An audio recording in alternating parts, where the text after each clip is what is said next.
हे केशव, कभी कभी मुझे लगता है कि मैं खुद को समझ ही नहीं पा रहा। मैं मेहनत करता हूँ पर गिर जाता हूँ। मैं सपने देखता हूँ पर वो आधे ही टूट जाते हैं। और फिर मैं सोचता हूँ, क्या मैं सच में काबिल हूँ केशव?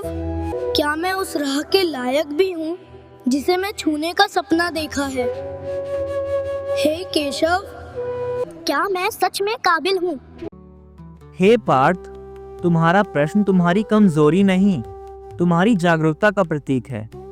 जो अपने अस्तित्व को प्रश्न करते हैं वो अपनी यात्रा की पहली सीढ़ी चढ़ चुका होता है। पार्थ, तुम कभी अकेले नहीं थे, ना अब हो और ना कभी होगे।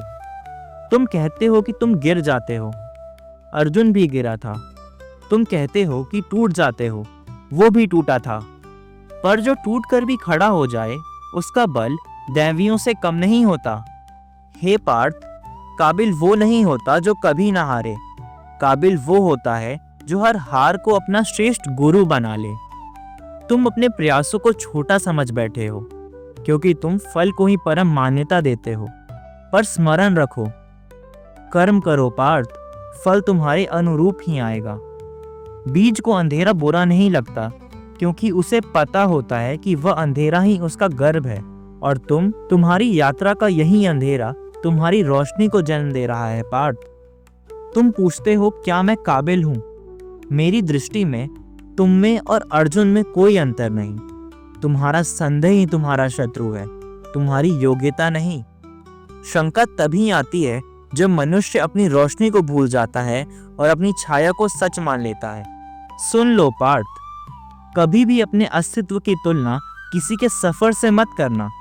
तुम्हारी राह तुम्हारी है, तुम्हारा समय तुम्हारा है, और तुम्हारी प्रगति तुम्हारे ही मन से जन्म लेती है।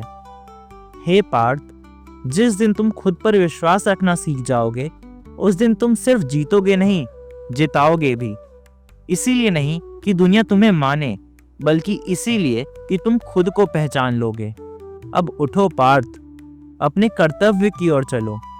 जीवन रुका नहीं, वह तुम्हारा इंतजार कर रहा है। और याद रखो, केशव हमेशा तुम्हारे साथ है। जब तक तुम खुद से हार नहीं मानते तब तक कोई तुम्हें नहीं हरा सकता।